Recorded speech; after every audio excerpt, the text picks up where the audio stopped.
Thank you for joining us for You Want It How? This is a records management seminar delivered by the United States National Archives and Records Administration's National Records Management Training Program. In this session, Richard Rayburn discusses how to transfer permanent records to the National Archives and Records Administration. Now, let's join the seminar. Now, I think I will pass it over to Mr. Jeff Benson, who will tell us a little bit about Mr. Richard Rayburn, and then Rich will get started. Okay, thank you, Paulette. Welcome, everybody. I love this introduction slide. Hopefully the process won't seem that complicated to you, although I think you may have missed a couple steps in there, but I'll let him talk about that. Our speaker today is Richard Rayburn. He's been with Youre for just hit the 20-year mark on October 4th. Those of you who are familiar with the Youre organization, once I list some of the things that Richard's been doing at Youre, you'll see he's covered a lot of the different bases of Youre itself. During this 20-year period, he was a naval records specialist, a general reference archivist, a move coordinator, an archives director, and a records management director. Richard is based in Atlanta. He's currently a specialist with the Permanent Records Capture Team, and that's why he's our presenter today. So without further ado, I'll turn it over to Richard Rayburn. Thank you, Jeff, and thank everybody for coming this afternoon. I'm sure, like a lot of y'all, I'm kind of suffering from post-furlough stress syndrome and trying to get things back together. I was actually in the process of kind of tweaking this when we went out on furlough. We had a session scheduled right at that time. So we'll try and wade through this again and make sure we cover our bases and get everybody a little bit more happy about transferring their permanent paper records to the National Archives and Records Administration. And we'll try and stay on time with this presentation today. First off, why are we here? Well, we're here today because permanent records are special. They're special to those of you who work in federal agencies and those of us in the National Archives. And what we really want to do is try and help prepare, give you a little better guidance on how to prepare your paper records in particular for transfer to the National Archives and to the custody and control of the National Archives. We won't touch on electronic records. That'll be a later session. I know most of you would be eager to discuss that as well, but we'll work with our electronic records office in order to come up with a presentation about those. Today we'll talk about paper because some of the issues around paper now are very pressing, as those of you who work in field agencies know. Exactly how are permanent records special? Well, they're special because upon transfer to the National Archives, they are retained forever. Well, mostly. It's true that records can be deaccessioned if we find they are not heavily used or perhaps inadequately scheduled, 30 or 40 or 50 years ago. And in some cases they've been transferred. They might be temporary and transferred by mistake. But mostly records that come across to the custody of National Archives are maintained forever or till the fall of the Republic. Or I was just looking at a NASA records schedule yesterday, and the schedule item actually used the infinity marking for retention, which I thought was pretty cute. You don't see that very often. But that's basically why these records are permanent records are special. They're coming across to the National Archives, and we're going to maintain them until the Republic falls, basically. Permanent records are special in other ways. They're special because they're stored in different conditions than records you transfer to a federal records center or perhaps even a commercial storage center. In the National Archives, once they're accessioned into the custody of the National Archives, they're stored in climate-controlled conditions. Special media could be stored in cold storage units down to 36 degrees and basically maintained in those conditions at a constant temperature. Treatment. If you have permanent records and they're transferred to the custody of the National Archives, in most instances they will be rehoused in archival containers, and if needed they'll receive conservation treatment. Descriptions. Records that are transferred to the National Archives will receive archival descriptions. And a lot of you are familiar with ARC, or what is now known as OPA, and the archival descriptive catalog that the National Archives uses. The archivists within the National Archives will take your records and provide better descriptions. If needed, they will update finding aids as well. Access. Barring restrictions on your records and recognized restrictions, these records will be made available to the public, and the public can come in and view the records, or if they are online, they can have online access to them. And it's very important that access be maintained for these records.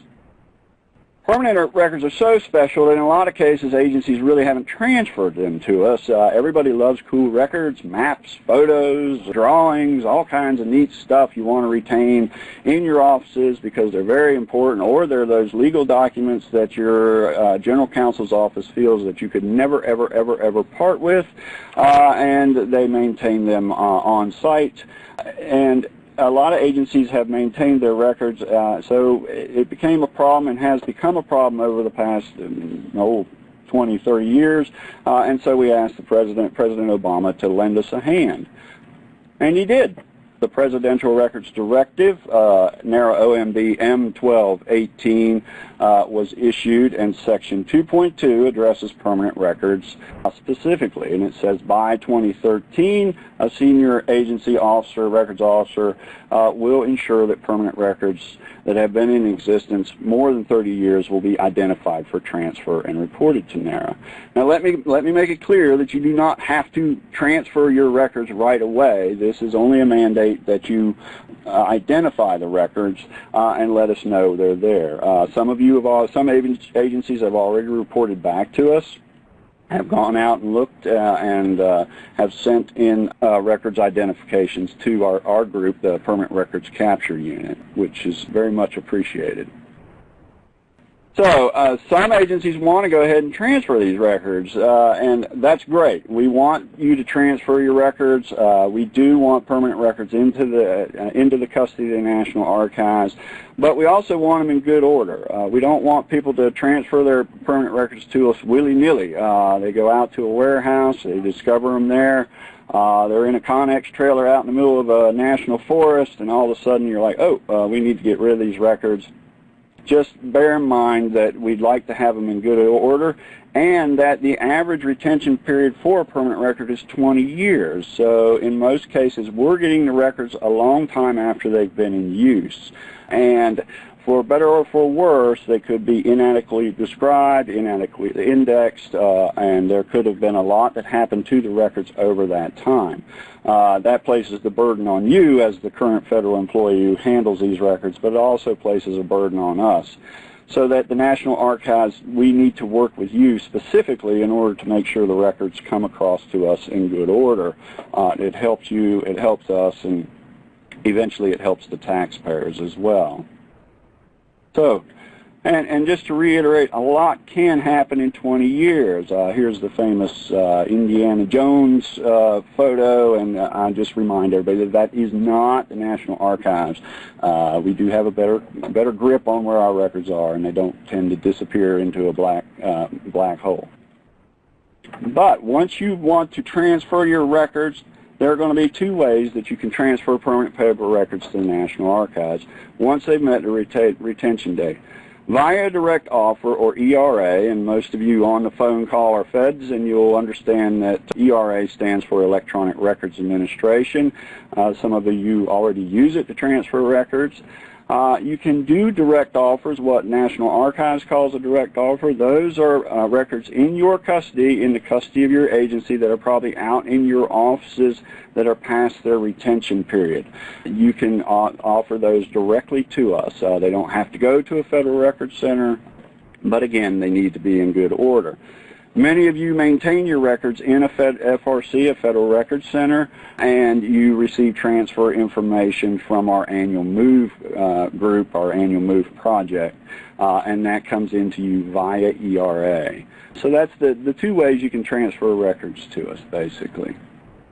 Now, the issues with some of the transfers, particularly out of the Federal Records Center over the years, most of you are familiar with the standard Form 135. That's when you do your initial transfer of records. Again, this might be filled out 20 years before somebody actually takes a good hard look at it in order to transfer the records into the custody of the National Archives. So in some instances, we're having problems with the standard Form 135. If you look down in the right-hand corner of it, you will see the last revision on this was done in 1985. That's a long time ago. There is some talk within the FRC of creating a different standard Form 135 for permanent records, which would require a little bit more information regarding those records and how they are transferred into the FRCs.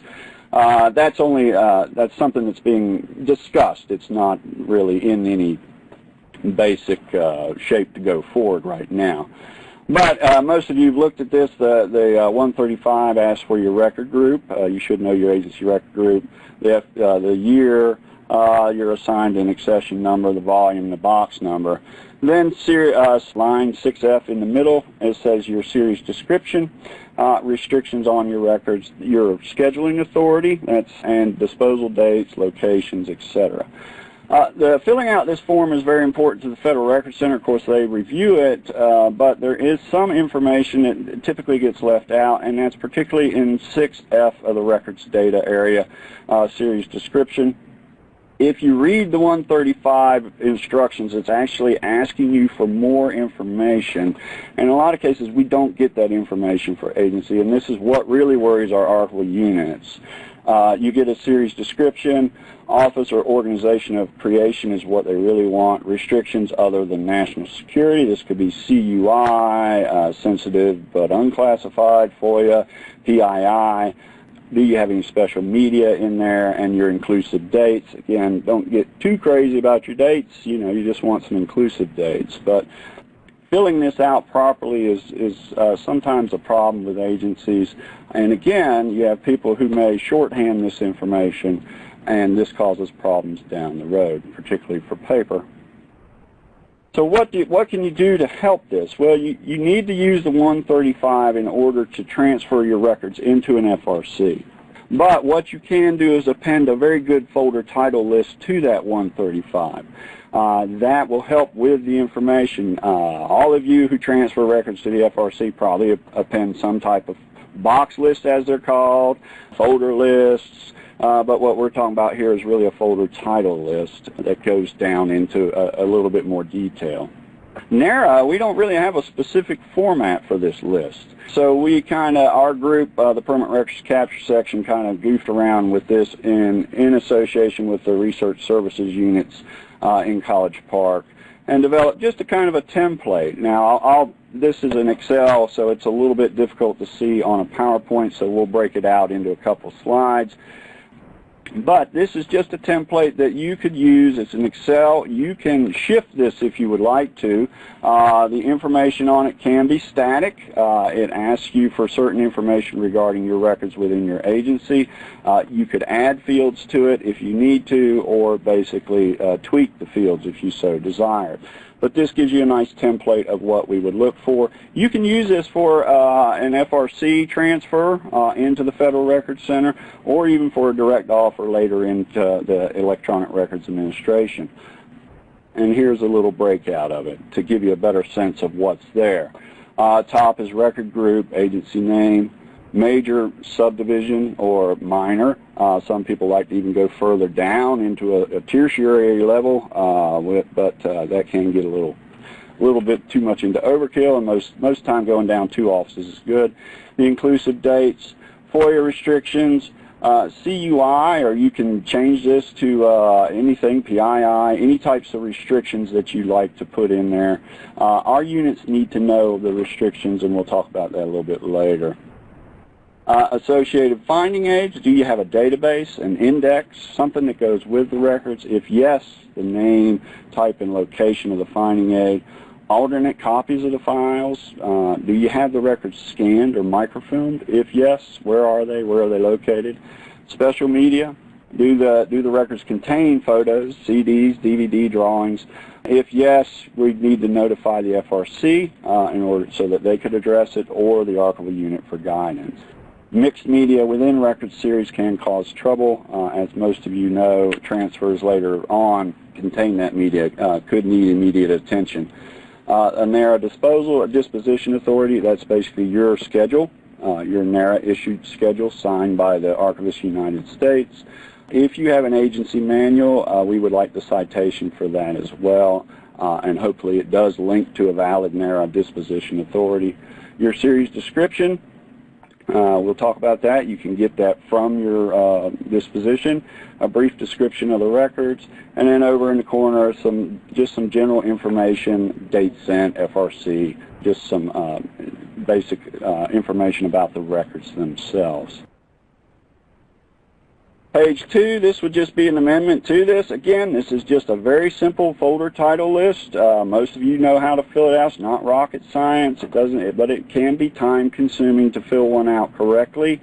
Box number, file or case number. Are you using some type of file system? Are you using some type of decimal file system on the records that we might need to know? The folder title itself, the start date and the end date. Additional information you could give us about the records that would help us 20 years later, and any comments you would like to make about the records themselves. Why is this stuff important to NARA, and why is it important to you as you think about it as you're working with records today? I work with records daily, and sometimes I don't give them much thought, and that's true anywhere. You're working with your records, you're working with your case files, you're filing them, you're putting them in the boxes, and you're not really thinking about it and what's going to happen on down the road. Again, as the catchphrase is nowadays, you just kick the can down the road and figure somebody will take care of that later on. That can be costly to all of us. One thing is a record group number. Each of you should know your record group number within a federal agency in the federal community. They can change. Assigned by NARA, unique number to each agency, but it can change. If you are a member of the USAOC, the Office of the Administrative Office of the Courts, you'll know that record group 21, which used to cover all courts, is now broken into two. There's a record group for bankruptcy court records. So everything that was put in under RG21 now needs to change to RG578. So record groups can change. Don't think that what you're writing today it could be the same thing. So make sure that if you put the number, you also put the title of your agency out there.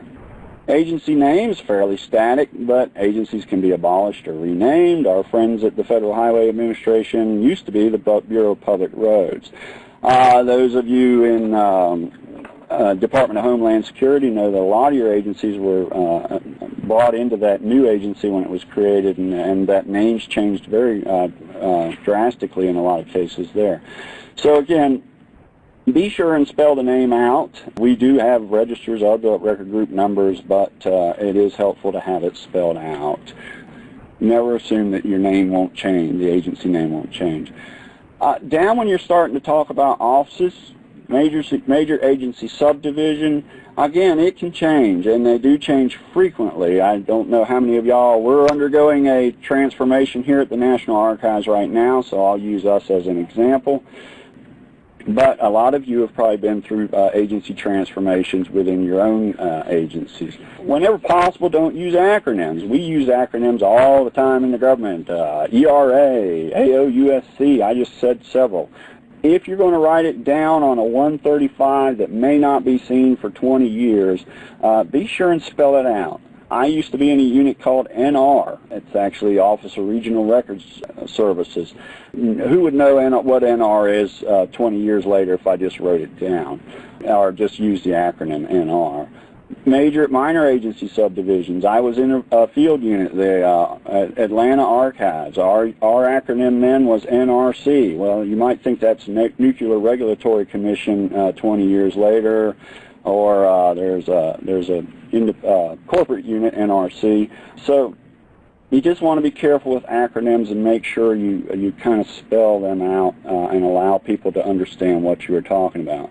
I know that when I first came to Atlanta years ago, we had a lot of NASA records here, also CDC. CDC, we kept agency charts, office organization charts, because they changed so frequently in their 16 centers. And you basically had to have a chart for year to year to see what was going on with the records. And a lot of times they didn't use acronyms in those charts, or full names in those charts. They use acronyms. And you would physically have to go look at the records in order to figure out where they came from. Same with NASA, which changed a lot in terms of what units are doing. Inclusive dates. These are needed for transfer and description purposes. Again, I see people a lot of times will bog down on the dates. Oh gosh, it's got to be right on the month and the year down to the day if I know it. Give us bulk dates if you need to, particularly if you're out looking in an office, you're doing an office cleanup, to report to us under 2.2, the Presidential Records Directive. And you can't figure out whether it's 1870 to 1930, you know, it's fine. Just kind of get it in the ballpark with that. It's better to at least know kind of a decade. FOIA restriction exemptions. Again, let us know what restrictions and exemptions are there. This protects the interests of your agency and alerts NARA staff to issues in the records. There's nothing like 20 years later going out to a shelf and discovering national classification restrictions on records, seeing top secret in a box or secret, confidential. This always makes the reference archivist's hair stand on end because you can get in a difficult situation. And eventually we have to come back to your agency and figure out what's going on, so it causes everybody difficulty. So in your transfers, always let us know what restriction and what exemptions you have for the records.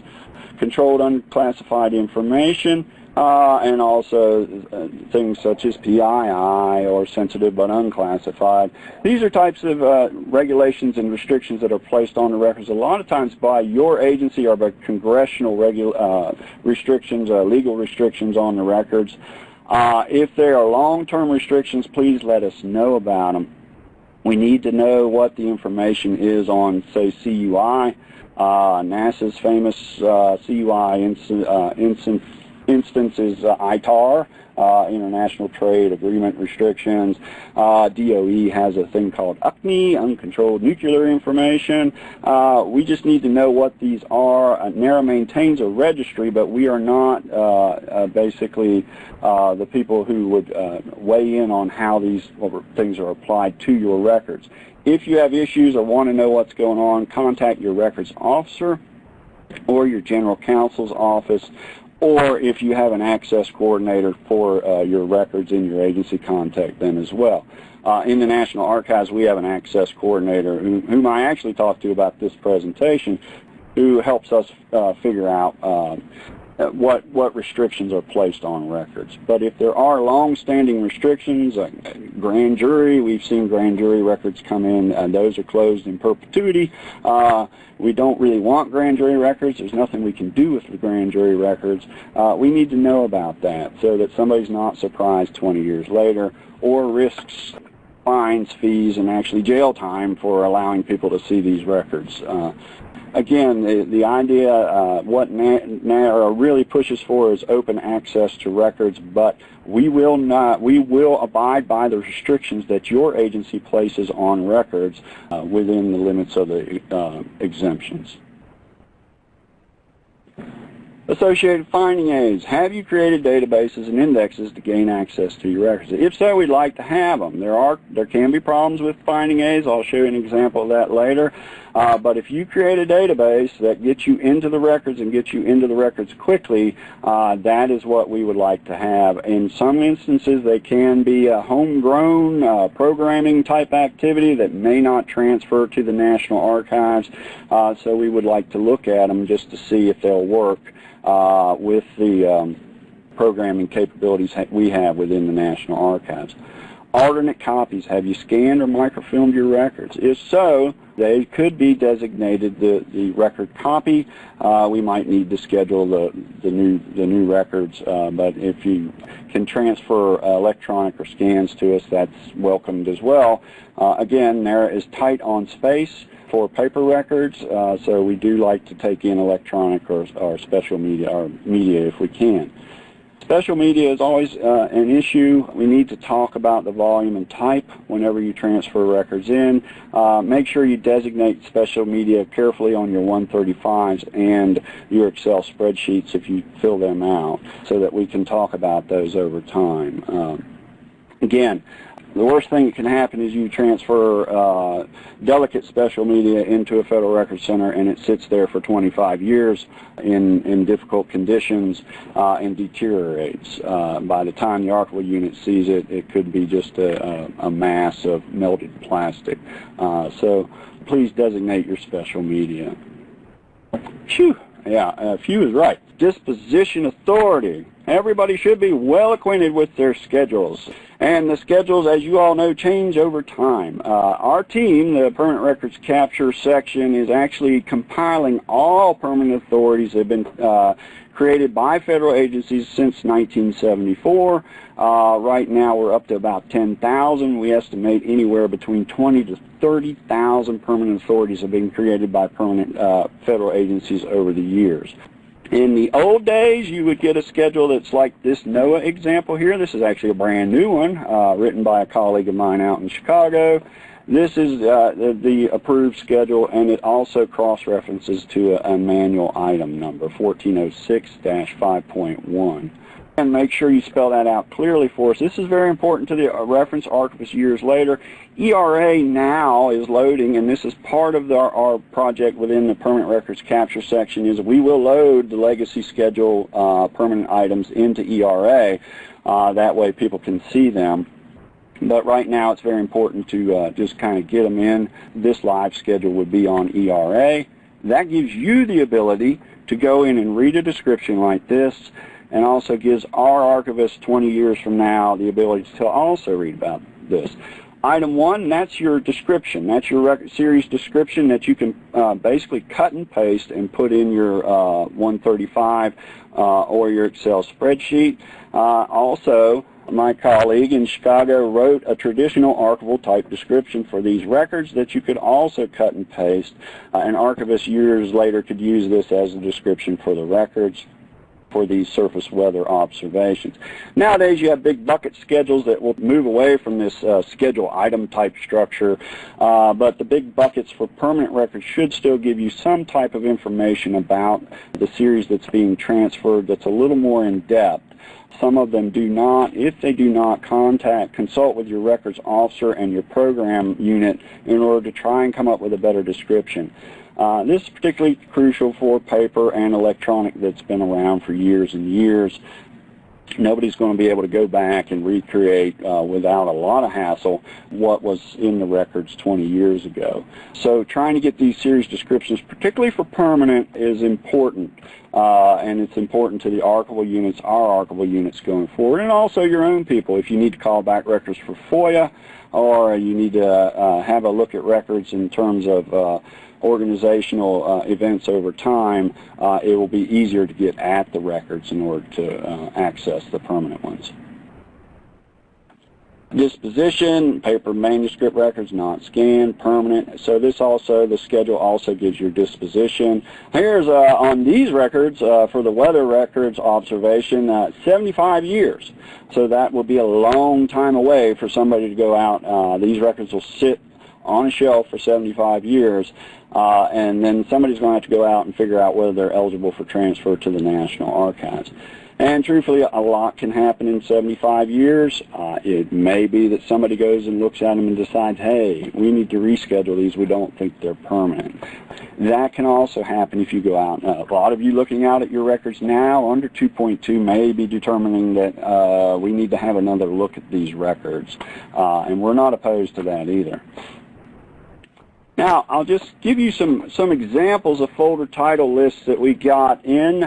These are just over the past year or so, and show you what can come in from an agency and what can happen. And then I'll show you some that we've kind of fixed. Here's a folder title list we got during FY13 from a court. If you opened up that 135 or looked at that attachment in Arcus 20 years later, is this going to be very helpful to an archivist or even somebody in your agency trying to review these records to see if they are indeed permanent and if they are eligible for transfer? I look at this and I'm thinking, no, this is not very helpful. I do know, having dealt with court records for a long time, that this is a civil case. It was created in 1998. It's number 8031, and it's probably 9 folders of information plus 7 folders of exhibits. But beyond that, I really don't know anything. Number 9 is probably the division within the court district, but I don't really know anything beyond that. So information that comes to us like this is just not very helpful at all, and it will force somebody to go out and look at that. Now, if we had the docket for this, we might be able to match the court docket information to this, but again, you're talking an extensive search in order to figure that out.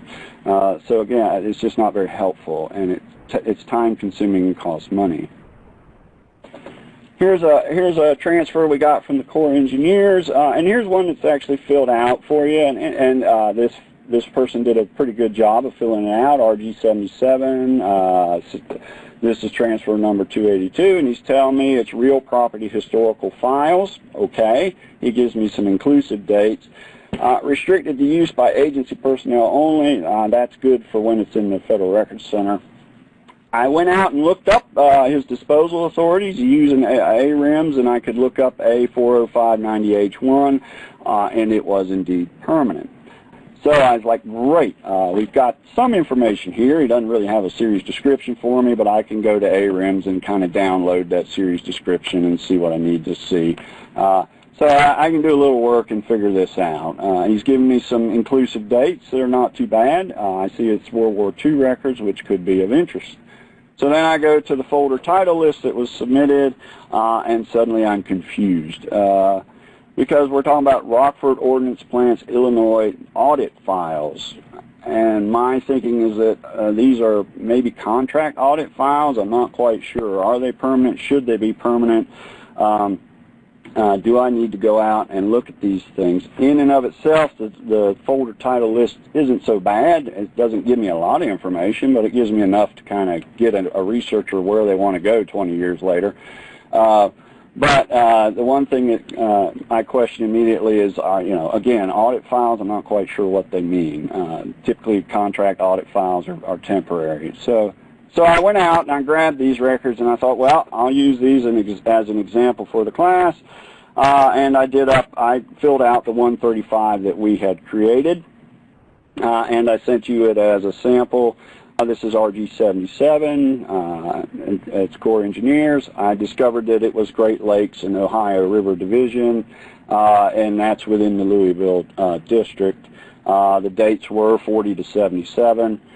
It didn't have any exemptions on it. It didn't have any restricted information or CUI in it, and it did not have a finding aid or database. I guess I could say that the original 135 was a finding aid, but not so great a finding aid.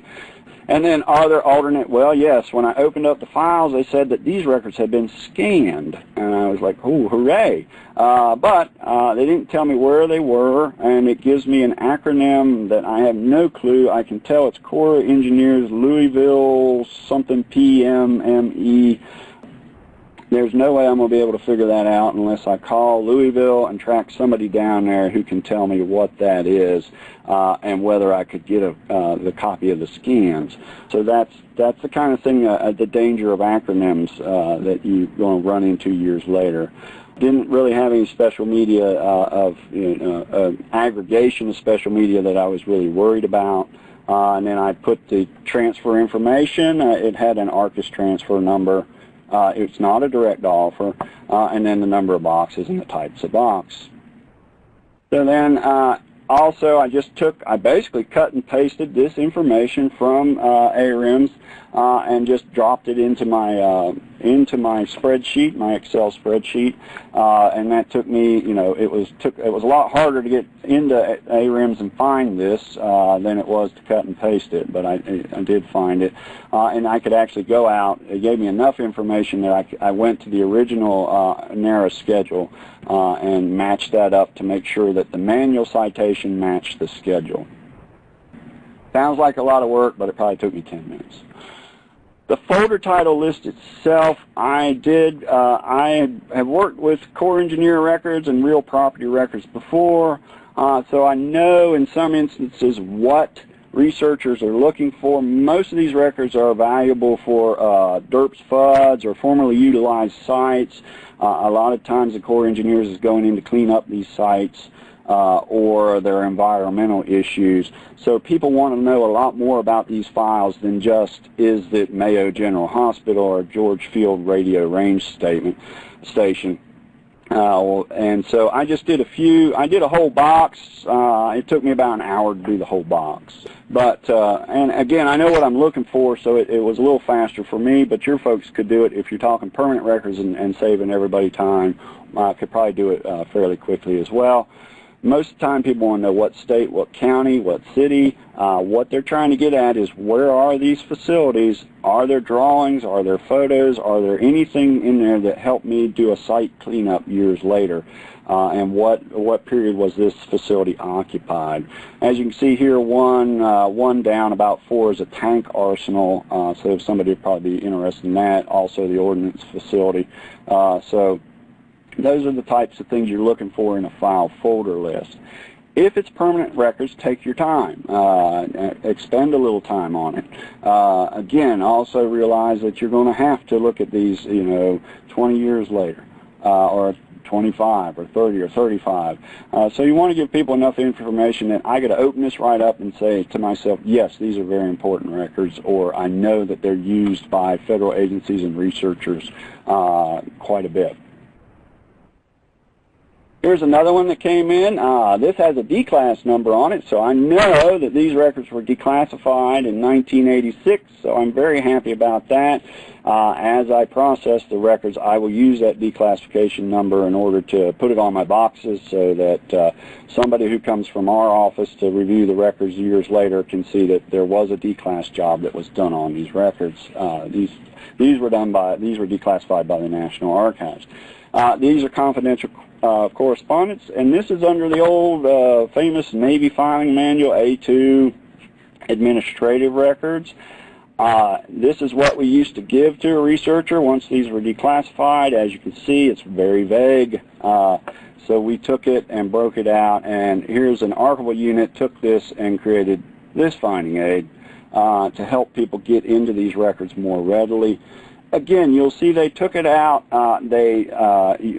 In the old days, we'd hand somebody a file manual and say, here's A16-2, and that's what it says. This unit just took it and probably cut and pasted in and then hit Control apostrophe and just copied it all the way down. A16-2, they gave you the subject of what's in the file plus a month and a year. This opened up these records to research quite a bit so that now people are interested in them. You can post this on the internet, online, and everybody gets to have a look at it. And that drives people to the records, makes us happy, and makes people happy that they've gotten access to the records. In the old format, very difficult to get the people to the records or get them interested in the records. Now, here's a database that was created for Railroad Retirement Board records. This was created by the agency for use in retrieving the records. You can see a claim file and their old location numbers. As you can see, this is a working finding aid. This is what an agency created. All they kind of wanted to know was the last name and the first name and date of birth. They don't, in a lot of cases, they don't even put a consistent date of death in there. And all they want to know is the claim file. this is fine. We had long discussions with the Railroad Retirement Board about the use of Social Security numbers, and I'll show you the next file, and I'll show you the next slide that will have them unveiled. But as it is, this is okay, but in an archival unit, we may take it in and tweak this a little bit. As you can see, there are two mores. Using an initial is not great. It's okay, but what if you had 14 Smiths there? That could be a problem. And again, we would want to be a little more fine on the dates of birth and the dates of death. This is why we had to have long discussions. So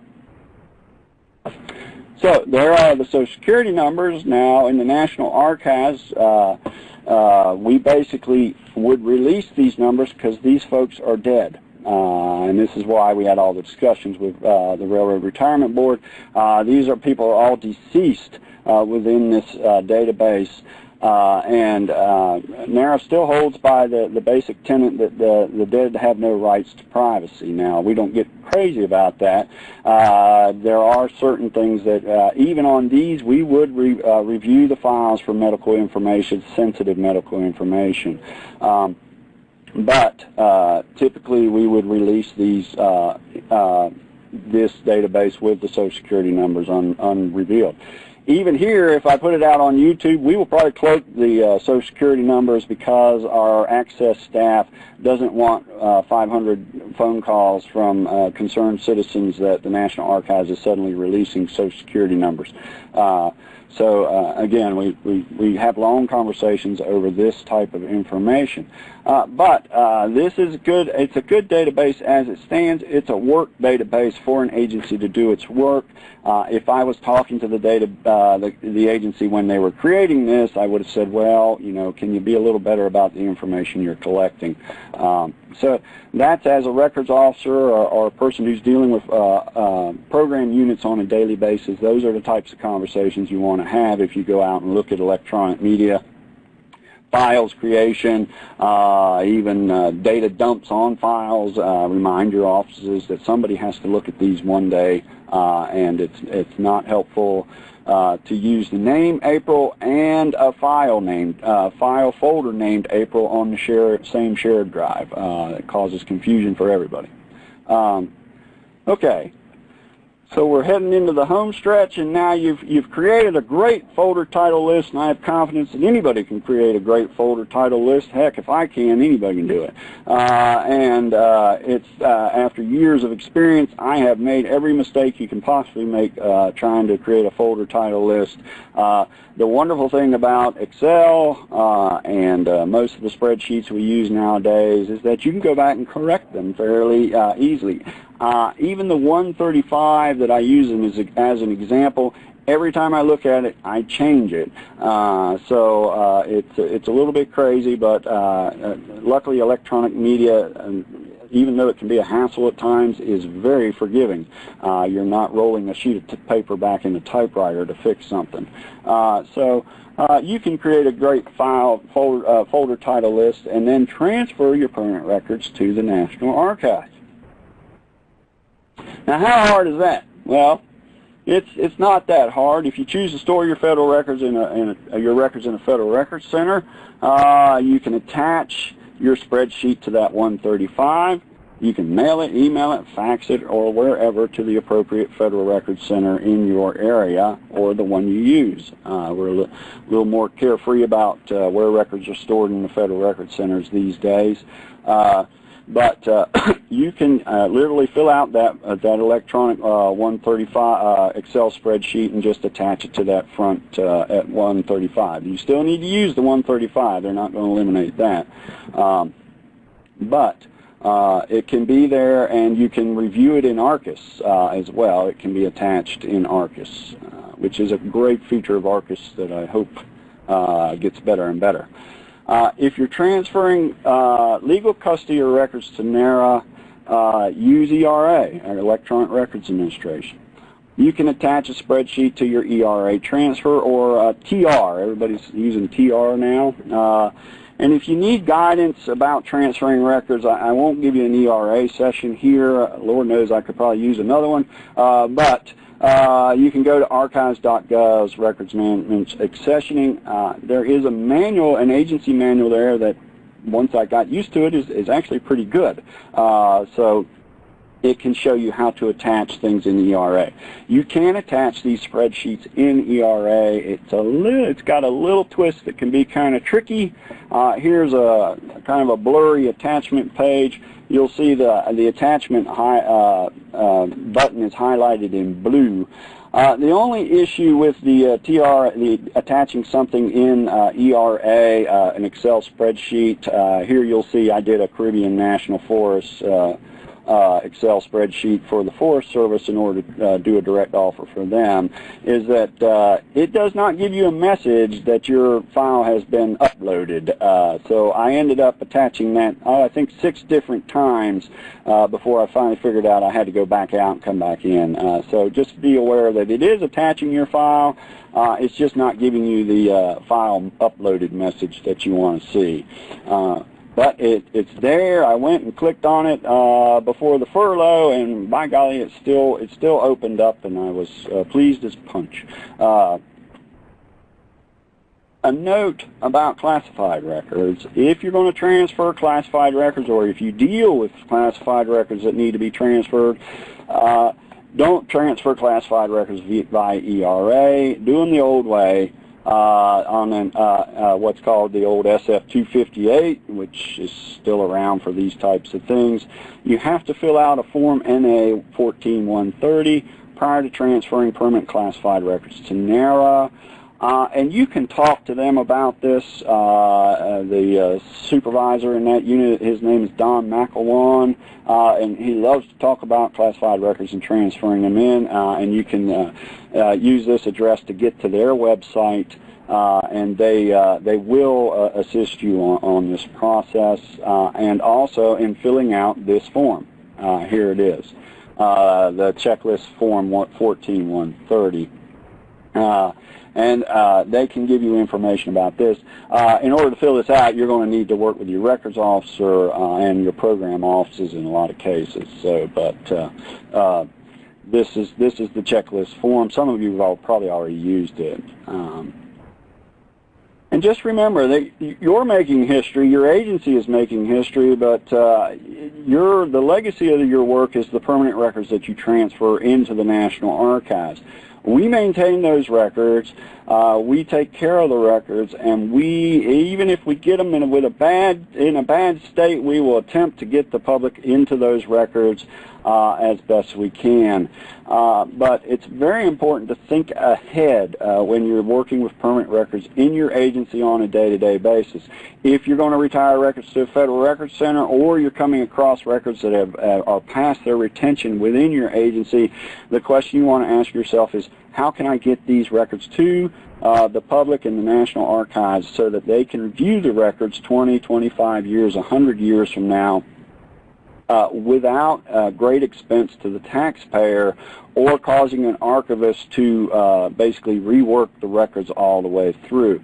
To create one of those file folder lists like that Navy one I showed you a few slides ago basically takes about 13 hours per cubic foot if you're doing a very intense description and trying to correct the records as you go along, reboxing, refoldering, doing archival descriptions, doing a finding aid. That costs taxpayers a lot of money. So any upfront work that's done on the records is very helpful on down the road.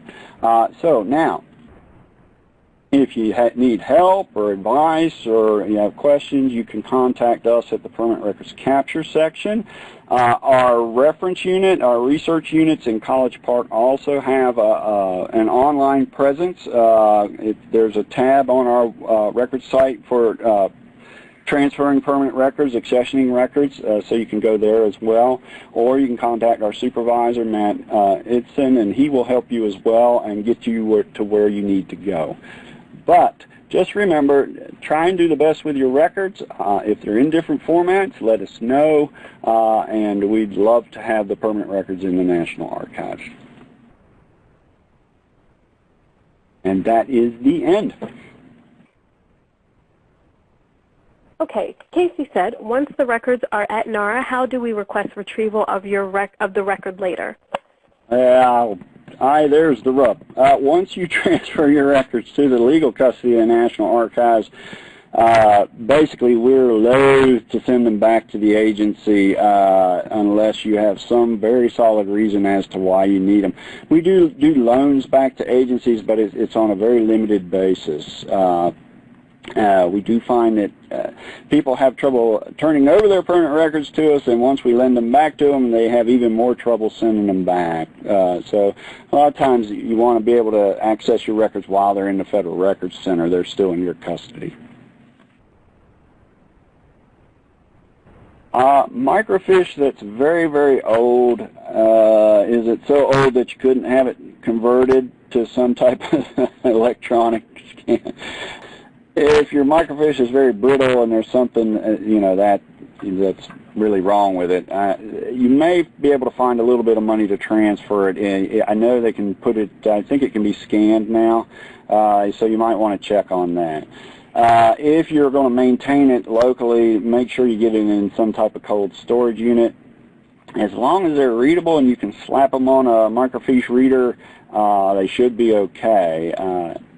But I'd have to know what kind of state they're in before I could really, answer you completely.